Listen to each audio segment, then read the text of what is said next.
Subscribe कीजिए हमारे YouTube channel Saxena CP classes को और बेल आइकन को प्रेस कीजिए हमारा लेटेस्ट एजुकेशनल वीडियो सबसे हम लोग पढ़ेंगे प्रश्नावली 4.4 के उदाहरण को। ठीक है, प्रश्नावली 4.4 में जो प्रश्न है, जैसे आपका देखिए उदाहरण नंबर आपका 16 बोल रहा है कि द्विघात समीकरण 2x² - 4x + 3 का विविक्तकर ज्ञात कीजिए और फिर मूलों की प्रकृति ज्ञात कीजिए। यही बात बोल रहा है। तो हमने आपको बताया था कि अगर कोई जो द्विघात समीकरण हो, क्या ax² + bx + c बराबर क्या हो, 0 हो। क्या हो, a बराबर क्या हो, 0 हो। ठीक है, तो हम लोग क्या करते थे, देखिए कि ये आपका समीकरण हो गया है कि नहीं है। तो यहां से हम लोग क्या करते थे, जैसे कि x का मान निकालते थे, मूल ज्ञात करते थे ना। तो मूल ज्ञात करने के लिए हम निकालते थे, देखिए x बराबर ये आता था -b ± √b² - 4ac बटा के 2a, ये निकालते थे। लेकिन अब यहां तक बातें तो आप लोगों को समझ में आ गई, यहां तक मैंने आपको बातें बताया था। लेकिन एक बात समझिए कि जब भी हम लोग निकालते थे तो हमारा मूल वास्तविक होगा या हमारा मूल क्या होगा, संभव नहीं होगा। एक वास्तविक मूल और एक वास्तविक मूल संभव नहीं, मतलब काल्पनिक मूल। किस पर डिपेंड करता था, b² - 4ac पर।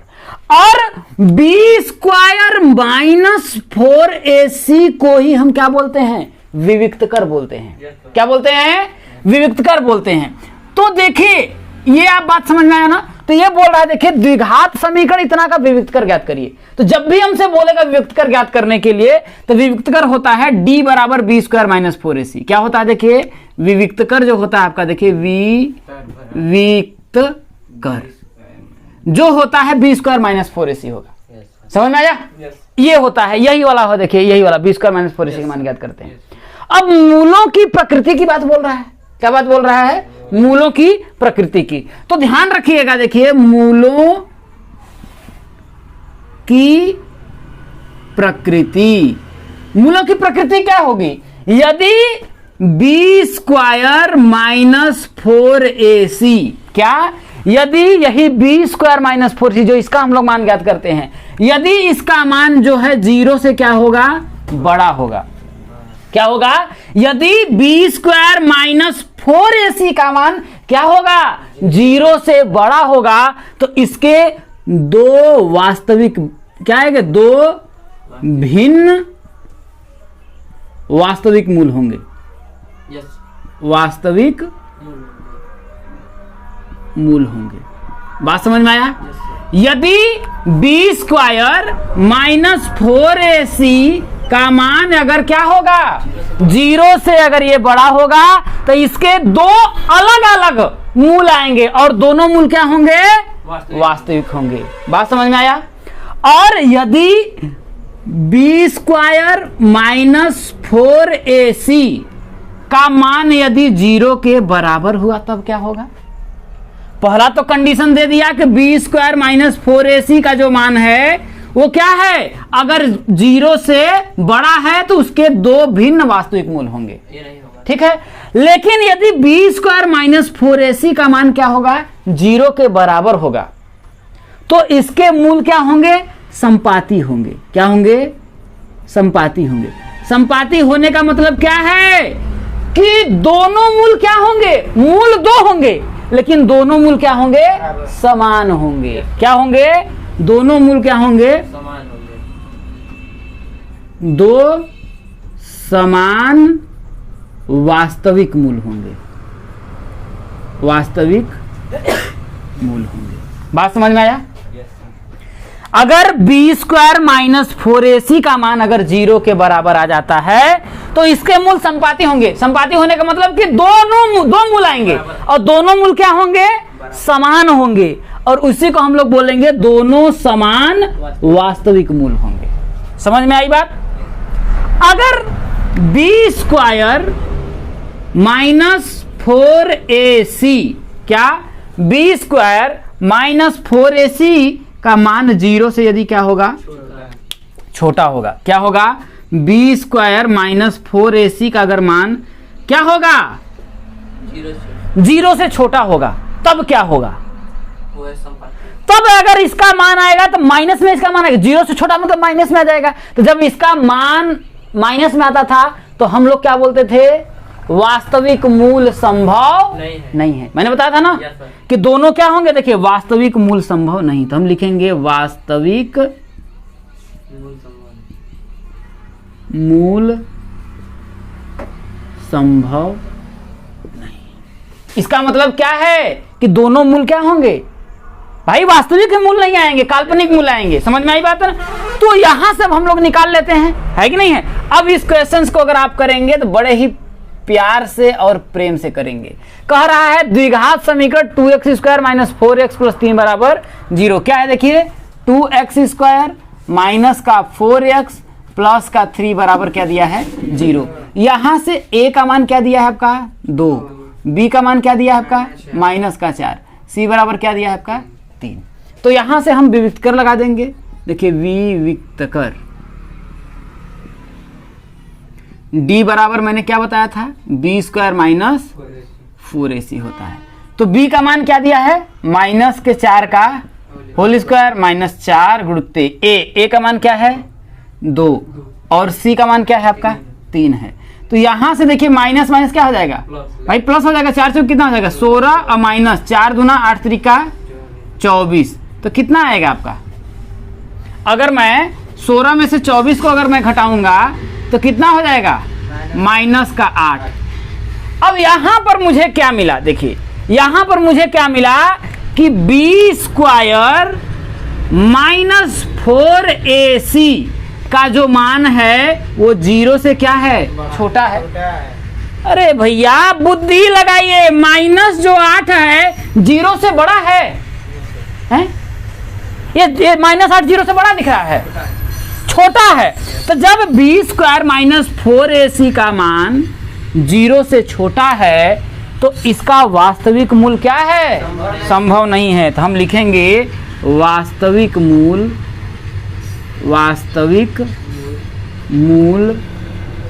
संभव नहीं है। समझ में आई? पहले मैं आप लोगों को उदाहरण 18 बता देता हूं, इसके बाद 17 बताते हैं, ठीक है। 17 थोड़ा सा लंबा है, ठीक है।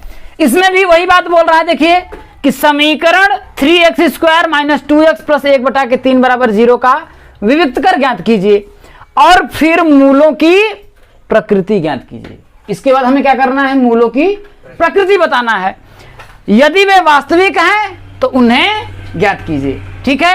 तो हम क्या करेंगे, देखिए आपका क्या दिया है, देखिए 3x स्क्वायर माइनस का 2x प्लस 1/3 बराबर क्या हो जाएगा आपका 0। यहां से आपका a बराबर क्या हो जाएगा 3 हो जाएगा, b बराबर क्या होगा माइनस का 2, c बराबर क्या होगा 1/3। तो यहां से हमारा जो विविक्त कर होगा क्या होगा, विविक्त कर d बराबर क्या होगा, देखिए b स्क्वायर माइनस 4ac हम ज्ञात करेंगे, ठीक है। b का मान कितना दिया आपका, देखिए माइनस का 2, तो माइनस के 2 का क्या हो जाएगा आपका होल स्क्वायर माइनस 4a का मान कितना दिया है 3, c का मान कितना दिया है 1/3। तो 3 से तो आपका 3 कट जाएगा, माइनस के 2 का होल स्क्वायर करेंगे तो ये माइनस में क्या हो जाएगा, प्लस में हो जाएगा। 2 का स्क्वायर कितना हो जाएगा आपका 4। यहाँ क्या बचा आपका माइनस का 4 बराबर कितना आ गया आपका, आ गया 0 आया। कितना आया आपका 0। यहां से मुझे क्या मिला, मुझे यहां से यह मिला कि b square minus 4ac, b square minus 4ac बराबर है किसके 0 के। जब बी स्क्वायर माइनस 4ac अगर 0 के बराबर है तो हमने क्या बताया था, इनके 2 वास्तविक समान मूल होंगे। तो इसके क्या होंगे, मैंने आपको बताया मूलों की प्रकृति, भाई वही मूलों की प्रकृति है ना। तो क्या होगी 2 वास्तविक समान मूल होंगे। क्या होंगे, समान मूल होंगे। हमने क्या किया, विविक्त कर भी निकाल लिया, मूलों की प्रकृति भी निकाल ली। अब क्या कह रहा है, यदि वे वास्तविक हैं तो भाई ये क्या है, वास्तविक ही तो हैं भाई, दो वास्तविक और कैसे समान मूल होंगे। तो क्या कह रहा है, तो उन्हें ज्ञात कीजिए। ठीक है, तो उन्हें ज्ञात करने के लिए हम क्या करेंगे, हमारा फार्मूला है सिद्धाचार्य का, x बराबर क्या होगा भाई, मूल ज्ञात करने के लिए वही तरीका हम लोग लगाते हैं।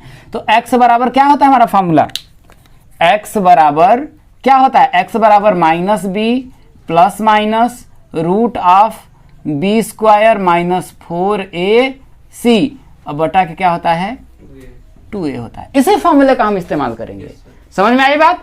तो क्या होगा देखिए यहाँ पर x बराबर, तो यहाँ देखिए x बराबर माइनस b का मान कितना दिया है 2 दिया है ना, तो यहाँ हो जाएगा माइनस का 2, ये हो जाएगा ना, plus minus root of b square minus 4ac। तो बी स्क्वायर माइनस 4ac का मान हम लोगों ने कितना निकाला है, अरे 0। क्या निकाला है 0। इसके पूरा के बटा क्या हो जाएगा 2a का मान कितना दिया आपका 3 दिया है। यहां तक बात समझ में आया है कि नहीं है। अब हम क्या करेंगे, देखिए यहां से हमको x बराबर क्या मिला, देखिए माइनस माइनस क्या हो जाएगा प्लस हो जाएगा, देखिए 2 और प्लस माइनस भाई 0 का वर्गमूल निकालेंगे तो क्या होगा आपका 0 ही आएगा, तो यहाँ पर 0 हो जाएगा, बटा के 3 दूना कितना हो जाएगा आपका 6 हो जाएगा। एक बार प्लस चिन्ह ले लेंगे, एक बार माइनस चिन्ह ले लेंगे। तो प्लस चिन्ह लेने पर क्या होगा आपका, देखिए पूरा प्लस चिन्ह लेने पर, जब प्लस चिन्ह लेंगे तो x बराबर क्या होगा, देखिए 2 प्लस क्या हो जाएगा 0 बटा क्या हो जाएगा आपका 6। तो x बराबर क्या होगा 2 बटा के 6, काट देंगे तो x बराबर कितना हो जाएगा 1 बटा के 3 आएगा। कितना आया 1 बटा के 3 आया। बात समझ में आई बातें। अब मैं क्या करूंगा, देखिए वही माइनस चिन्ह लेने पर, माइनस चिन्ह लेने पर जब माइनस चिन्ह हम लेंगे तो क्या मिलेगा, देखिए x बराबर क्या होगा, देखिए 2 माइनस का 0 बटा क्या हो जाएगा आपका 6 हो जाएगा। तो x बराबर क्या होगा, वही ना हो जाएगा, 2 में से 0 घटाएंगे तो कितना होगा आपका 2 ही आएगा, 2 बटा के 6, फिर काट देंगे तो x बराबर क्या आएगा आपका 1 बटा के 3 आया। तो यहां से मुझे क्या देखने को आपको मिला, यहां से आपको क्या देखने को मिला, देखिए x का मान 1 बटा के 3, यहां पर भी x का मान 1 बटा के 3, तो 2 मूल आए। यहां बोला है दोनों कैसे समान, तो दोनों क्या हुए स्amaन हुए, और वास्तविक मूल दोनों क्या है, वास्तविक मूल है ना। बात समझ में आया कि नहीं आया। तो ये क्या है, इसीलिए मूलों की प्रकृति बता दी कि बी स्क्वायर माइनस 4ac का मान अगर क्या है 0 आएगा तो इसके दोनों मूल क्या होंगे, संपाती होंगे या समान होंगे, और दोनों वास्तविक मूल होंगे। यही आपका ये डिसाइड कर रहा है। तो पूरा जो मान है मैंने किसमें बताया, इसी पर डिसाइड करता है। अगर इसका मान माइनस में आएगा तो क्या होगा, कोई मूल संभव नहीं, कोई वास्तविक मूल संभव नहीं। अगर इसका मान क्या आएगा, प्लस में आएगा, मतलब 0 से बड़ा आएगा, तो दो भिन्न अलग अलग और कैसे वास्तविक मूल। अगर बराबर आ गया तो 2 समान वास्तविक मूल। अगर 0 से अगर इसका मान छोटा आया, इसका मतलब माइनस में आया, तो उसका कोई वास्तविक मूल संभव नहीं। चलिए उदाहरण नंबर 17 को बड़े ही ध्यान से देखिएगा, ठीक है। इस प्रश्न को करने के लिए आपके पास एक लोहे का दिमाग होना चाहिए, समझ रहे हैं। क्वेश्चंस क्या कह रहा है, देखिए कि 13 मीटर व्यास वाले एक वृत्ताकार पार्क की परिसीमा के एक बिंदु पर एक खंभा इस प्रकार गाड़ना है कि इस पार्क के एक व्यास के दोनों अंत बिंदुओं पर बने फाटकों ए और बी से खंभे की दूरियों का अंतर 7 मीटर हो। क्या ऐसा करना संभव है? यदि है तो दोनों फाटकों से कितनी दूरियों पर खंभा गाड़ना है, ये आपसे पूछ रहा है। समझिएगा क्या बोल रहा है, 13 मीटर व्यास वाले एक वृत्ताकार पार्क।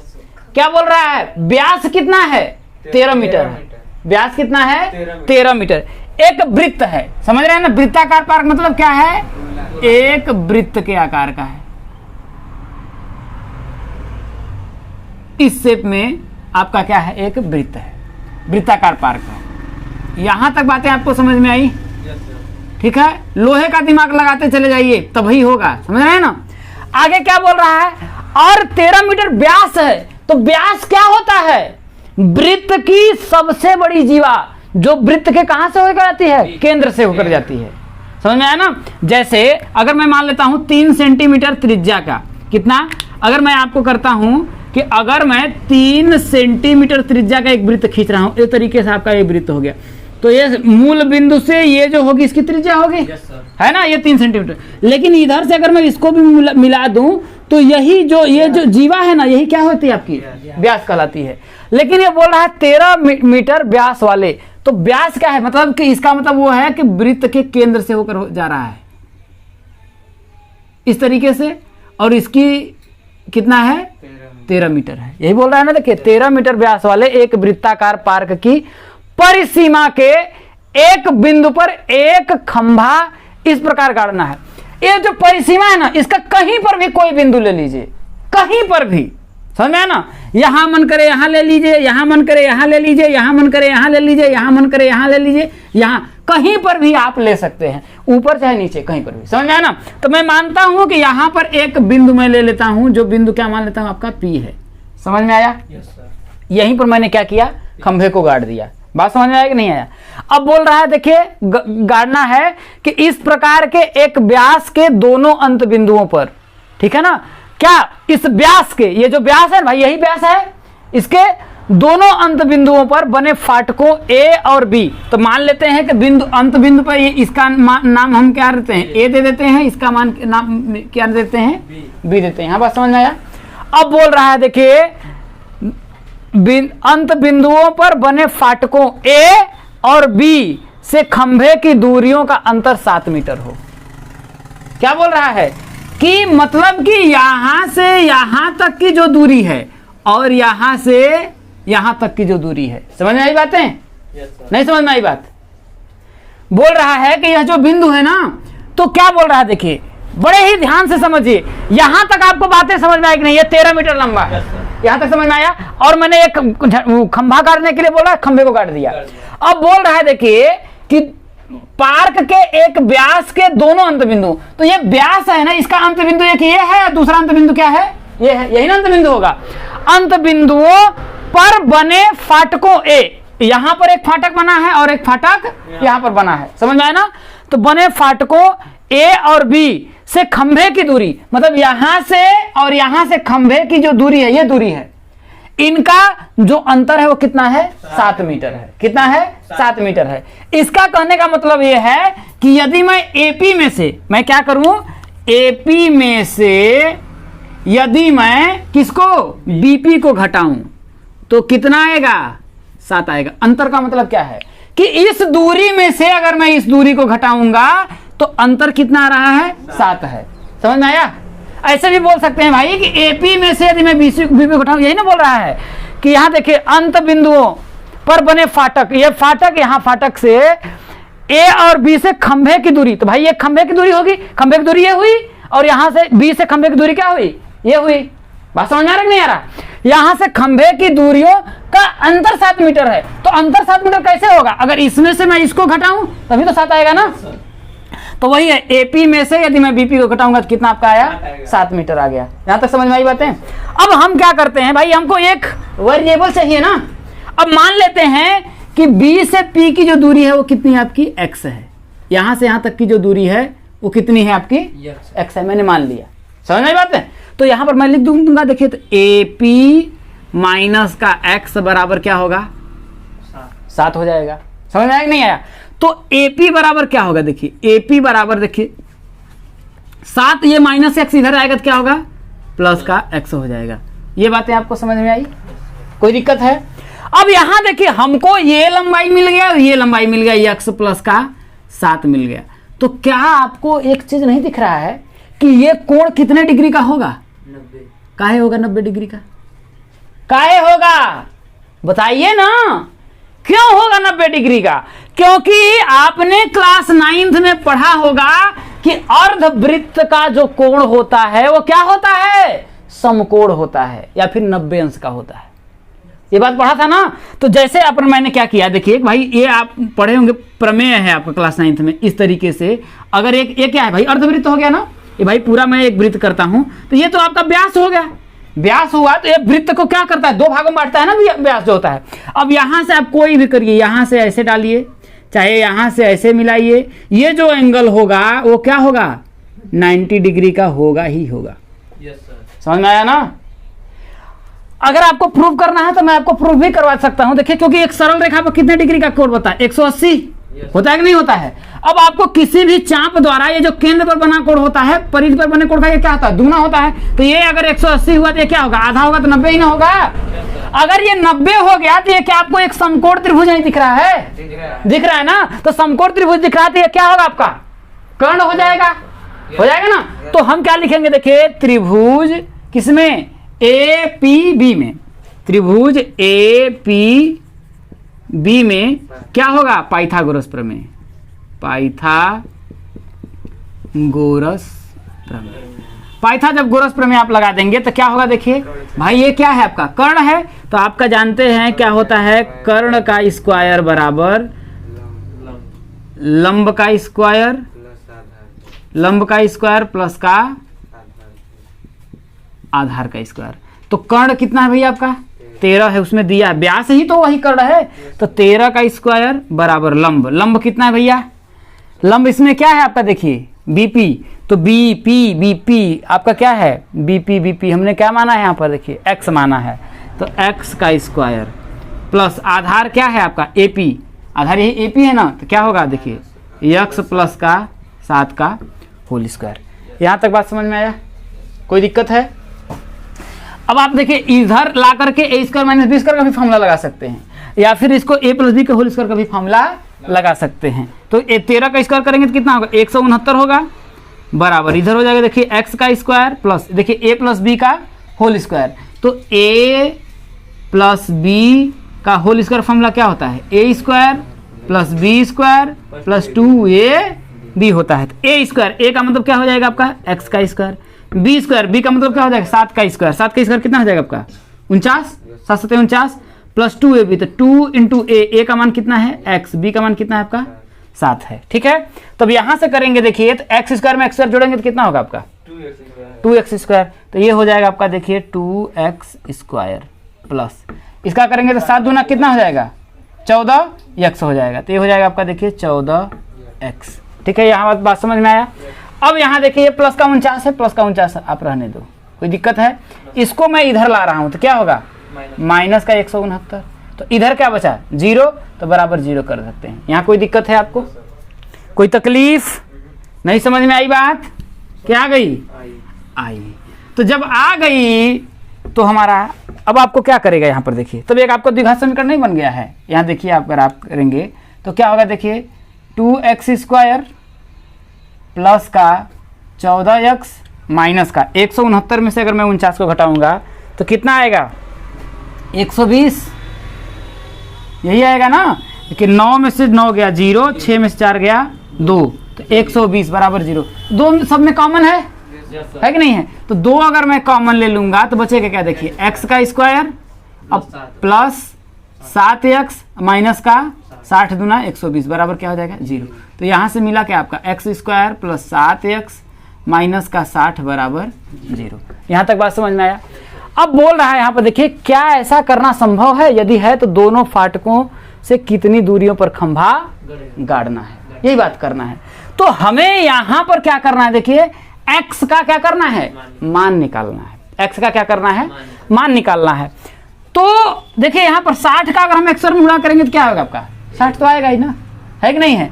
तो 60 को ऐसे 2 भागों में बांटना है। किसको? 60 को ऐसे 2 भागों में बांटना है कि आप गुणा करें तो 60 आए, जोड़े या घटाएं तो 7 आए। तो क्या 12 पंचे 60 नहीं दिख रहा है? 12 माइनस का 5 है कि नहीं है? भाई 12 पंचे 12 माइनस 5 आ रहा है ना? तो क्या हो जाएगा? देखिए x का स्क्वायर प्लस का 7 की जगह हम लिखेंगे 12 माइनस का 5, x माइनस का 60 बराबर 0। तो हो जाएगा, देखिए x का स्क्वायर प्लस 12 का x में गुणा करेंगे तो 12x माइनस 5 का x में गुणा करेंगे तो 5x माइनस का 60 बराबर 0। देखिए ये आपका एक पेयर ये हो गया, दूसरा पेयर ये हो गया। इसमें क्या कॉमन है? x कॉमन है, x कॉमन ले लेंगे तो x प्लस का 12 हो जाएगा। इसमें क्या कॉमन है? माइनस का 5, फिर क्या हो जाएगा? x प्लस 12, यही तो होगा भाई। माइनस 5 पूरा कॉमन लगे तो इसमें x बचेगा। तो यहाँ 12 पंचे 60, तभी तो माइनस माइनस गुणा प्लस माइनस का गुणा करेंगे तो माइनस आएगा, है कि नहीं है? बराबर क्या हो जाएगा आपका? 0। देखिए यहाँ पर x प्लस 12 है ना, तो हो जाएगा x प्लस का 12, यहाँ क्या हो जाएगा? x और माइनस का 5 हो जाएगा, x माइनस 5 बराबर क्या हो जाएगा आपका? एक बार मैं इसके बराबर 0 कर दूंगा, एक बार इसके बराबर 0 करूंगा, तो क्या होगा देखिए, यदि x + 12 बराबर 0 तो x बराबर क्या होगा -12। जरा बताइए, लंबाई कभी ऋणात्मक हो सकती है? तो इसको हम क्या करेंगे, अमान्य कर देंगे। क्या करेंगे, अमान्य। अब पुनः क्या होगा देखिए आपका, वही x -5। भाई एक बार इसके बराबर मैंने 0 किया, अब इसके बराबर भी तो 0 करेंगे, तो x -5 बराबर क्या होगा 0 हो जाएगा, तो x बराबर क्या होगा 5। तो ये हमसे पूछ रहा था, देखिए तो दोनों फाटकों से कितनी दूरियों पर खंभा गाड़ना है। तो इस फाटक से भाई x का मान मैंने निकाला, तो कितनी दूरी पर 5 मीटर की दूरी पर, ठीक है। और इस फाटक से कितना, तो भाई यहां से AP की लंबाई कितना है देखिए, तो AP बराबर कितना है आपका, हम लोगों ने निकाला, AP बराबर है x + का 7, है कि नहीं है। तो बराबर कितना होगा देखिए, 5 + का 7 बराबर 12 मीटर। एक फाटक से 5 मीटर की दूरी पर खंभा गाड़ना होगा और दूसरे फाटक से 12 मीटर की दूरी पर खंभा गाड़ना होगा। समझ में आया? इस तरीके से आपके पूरे जो उदाहरण है हमने आपको क्या कर दिया, कंप्लीट कर दिया। अब अगले वीडियो में आप लोगों का अगली एक्सरसाइज।